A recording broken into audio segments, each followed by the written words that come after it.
All right, folks, buckle up because January's weather is far from done throwing surprises our way. We've already seen some wild winter conditions, but as we move through the rest of the month, we're expecting even more cold air to barrel through much of the United States. If you thought the freezing temps and snow were over, think again. In today's video, I'm going to walk you through everything you need to know about the weather for the rest of January from the cold blast still to come to where we're likely to see more snow. And yes, the potential for another major winter storm on the horizon. Let's dive in. So let's kick things off with what's happening across the country this morning. We're still dealing with the aftermath of a historic winter storm that has left its mark on the Southeast. Yes, I said the Southeast. We're talking about states like the Carolinas, Georgia, and even Florida, where heavy snow, freezing rain, and sleet have caused chaos over the past few days. This storm has been absolutely historic, shattering records left and right. I mean, we're talking about snowfall totals in places that rarely, if ever, see snow. But before we get into the details, hit the subscribe button, like this video, and leave your thoughts in the comments. Thank you for your support. Let me put this into perspective. In Milton, Florida, 8 inches of snow fell in a single day. That's not just a big deal. It's the most snow ever recorded in Florida in one day in history. The previous record. Nowhere near this. Over New Orleans, they saw nearly 10 inches of snow in a single day, which completely destroyed the old record of 2.7 inches set all the way back in 1963. These are just two examples. This storm broke dozens of records across the Southeast. If you live in one of these areas and experience this firsthand, drop a comment below and let me know how much snow you saw. I'd love to hear about it. Now, behind this storm, we've got a powerful wave of cold air sweeping in, bringing bitterly cold temperatures and strong winds along the East Coast. If you're wondering how long this chill is going to stick around, I'll get to that in a bit. But first, let's take a look at the radar this morning. You can see that snow is still falling in parts of the Carolinas and Georgia. Freezing rain and sleet are lingering around Jacksonville. And there's even a chance for a little snow in Jacksonville over the next few hours. But here's the thing. This storm is on its way out. By lunchtime today, most of the Southeast will be in the clear with the system moving offshore. So if you're still hoping for more snow out of the storm, time is running out. Let's talk snowfall totals because the storm didn't hold back. Here's a map showing reported snow accumulations across several states. Those orange dots, they represent areas that saw at least 8 inches of snow. And there are a lot of them. Lafayette, Louisiana had over 10 inches, and Pensacola, Florida wasn't far behind with totals near 9 inches. Milton, Florida leads the pack with 8 inches officially, but that number could tick up slightly as final measurements come in. And in southeastern Alabama, there are widespread reports of 8-9 inches of snow. To see totals like this in the deep south is just mind-blowing. Well, I know a big question on everyone's mind is, when will all this snow start melting? Well, the good news is that today, temperatures across the Southeast will start climbing above freezing, which means a lot of this snow will begin to melt. By tomorrow, most areas in Louisiana and nearby states will be snow-free, except for a few shaded or elevated spots where it might linger along the East Coast. The snow might stick around a bit longer, probably until Friday, but it should be mostly gone by the week. So enjoy it while you can, because it's not going to last much longer. Looking ahead, the weather pattern for the rest of January is going to change dramatically. Right now, we've got a digging through in the jet stream that's been responsible for all this cold air and snow across the East Coast. But as we head into the weekend, the jet stream is going to shift and warm air will start building across the Gulf Coast and Southeast. This means a milder pattern for those areas. But on the flip side, the West Coast will continue to see troughs bringing more storms and much needed moisture. If you're in California, this could help with drought conditions and even reduce wildfire risks, which is great news. Now let's talk about what's on the horizon. Early next week, there's a chance for small disturbance to bring some snow to the Midwest and Southern Plains. At this point, it doesn't look like a major event, but if another big winter storm develops, it's most likely to happen toward the end of the month. Think January 29th to 31st. Of course, forecasts this far out are always subject to change, so we'll keep an eye on the models and update you as needed. Speaking of long-range forecasts, the GFS model is hinting at a potential winter storm in early February. But keep in mind, this is over 10 days out, so there's a lot of uncertainty. What we do know is that we'll continue to see more waves of cold air moving through, with the next one arriving tomorrow across the Great Plains and Midwest. This will spread eastward into the weekend, keeping temperatures low for a bit longer. But by next week, we'll see a return to warmer than average conditions for much of the country, especially in the Southeast. Now, let's talk about the 6 to 10 day temperature outlook. This outlook is showing something that I've been forecasting for a while now. After a prolonged period of colder than normal temperatures, we're starting to see a return of warmer air to parts of the country. If you've been watching these updates for the past few weeks, you've probably noticed that we haven't had much of a warm up in the eastern U.S. The warmer temperatures have been confined mostly to the western states and parts of the plains.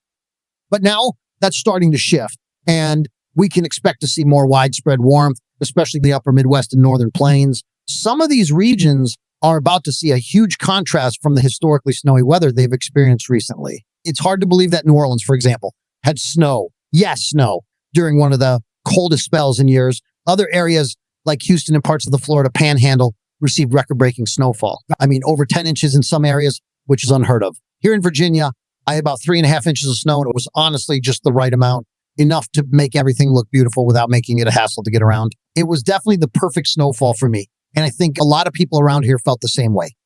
Looking ahead at the 6 to 10 day forecast, the West is expected to stay cooler than usual, which is a bit of a switch from what we've seen throughout this winter. This indicates that we could be in for a bit of a negative Pacific North American pattern, where warmer than usual conditions settle over the eastern half of the country while the West remains cooler. We might also see some cooler air sneak into the Northeast thanks to a backdoor cold front. So there's a possibility of a few more chilly days in the Northeast part of the U.S. As for precipitation, the outlook is showing more favorable conditions for the South, especially in the Mid-Atlantic and Southeast. Areas like the Great Lakes, Ohio Valley, and Northeast are likely to see more traditional snowfall over the next couple of weeks. In those regions, winter weather is expected to ramp up. So if you live in those areas, be prepared for a bit more snow.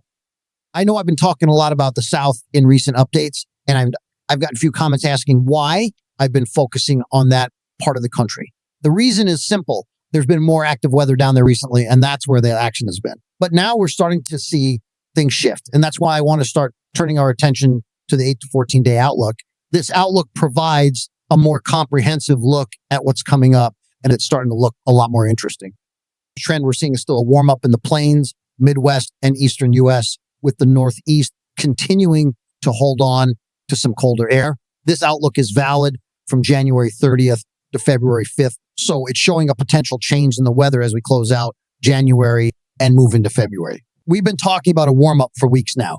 So it's not too surprising to see that the cold weather doesn't look like it's going to stick around during this time period. However, there's still time for a few more cold spells before things really warm up.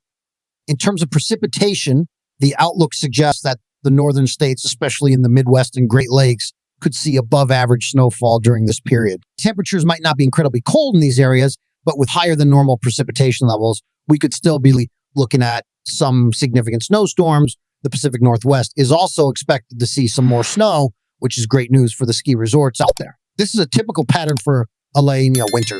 So we're likely to see storms moving across the country in similar fashion to previous years. The Northeast could see some snow as well, but in general, the Southeast and South Central regions are expected to stay dry.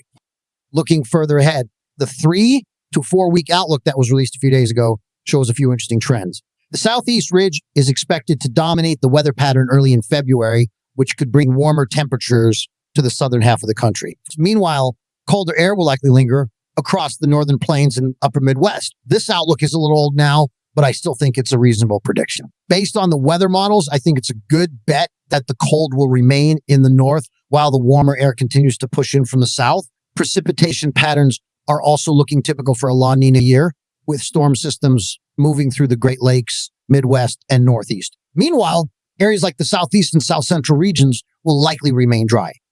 The long-term temperature forecast for February, March, and April is looking promising. While we've had a pretty cold winter overall, I'm hopeful that we'll see a milder spring. It's always frustrating when we have a brutal winter, only to be hit with a cold and rainy spring. But if the predictions hold, it looks like we'll be seeing warmer conditions as we move into March and April. The outlook shows that the eastern U.S. and Gulf Coast could experience above average temperatures, while the cold air will mainly stay in the Northwest. Precipitation will likely follow the same trend as before, with the northern parts of the country seeing more storms and the southern parts staying drier.